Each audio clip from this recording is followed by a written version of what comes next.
Happy day 15, moderation with Mare. We are on shift number 5 and an evening shift. It has been halfway through, hoping that I don't get called back tonight.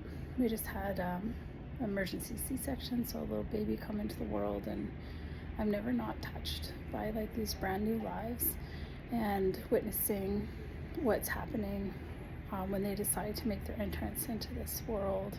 Obviously, I always know the time. I'm like, oh, it's a little Cancer baby, and their astrology sign, because that's just fun.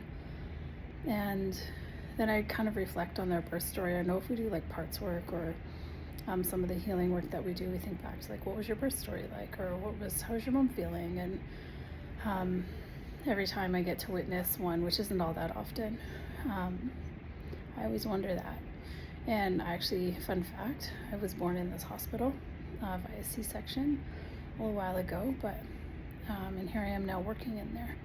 And I never would have imagined that I would have been working in this hospital, but the hospital I was born in. So in many ways, I feel like it didn't make it far from the entrance. But also wondering about mom, and her, like, they're so young. I feel like sometimes when we think of our stories, I know my healing with my mom has been, a little bit challenging. We tend to be very different. And sometimes my own desire to be seen or understood means that I'm maybe not the kindest to her, or have the most compassion. And I don't love that about myself. I also have reasons for it. But then when I see this brand new mom and like what she goes through to bring a new life into the world, and it kind of just makes you pause and be like, holy crap, here's this human bringing in another human, and seeing this brand new baby life, that first cry, that first breath. Whenever I offer breathwork sessions, I always think about, from your first breath to your last, your breath is with you for your entire lifetime, obviously, but there's something really profound and beautiful in that, to witness the first and the last, which I've had the privilege of doing several times. So just kind of feeling a little philosophical today. I was able to get a good sleep last night. We didn't get called back, and so sleep and rest, even rested this morning, was a priority, so I'm feeling a lot better. Is sleep the drug of our 40s is what I really want to know. I'm like, everything is answered by sleep, or like appropriate sleep. It's just something I've just started to dive into, and obviously working an evening shift makes me a bit nervous, but we'll be okay. I was able to do some laundry and cleaning and basic, the stuff that hits, man, in the 40s. I was like, yeah, let me wash that floor. Let me get that, what I made food today for myself. Didn't prep for the week, but made real food, and ate it.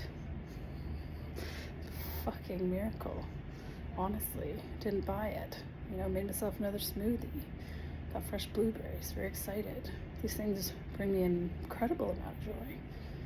Not sure when I got so boring, but I'm super into it because I've never also been more content. So that makes me really happy. This week is a busy one. There's lots of socializing. There's lots of visitors. There's lots of things, and my strategy is just one day at a time.